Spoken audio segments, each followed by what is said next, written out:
All right, this is Wichita flag number 3. I just got done with this. The water is not dried yet, but trust me, it'll look just the same as I did it. I can't say how happy I am to see this flag come together like it has. I mean, I almost can't, I almost don't. Sometimes these just, I get attached to the work I do.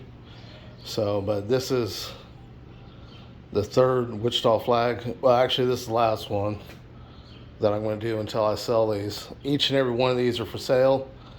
$1,500. Thanks, bye.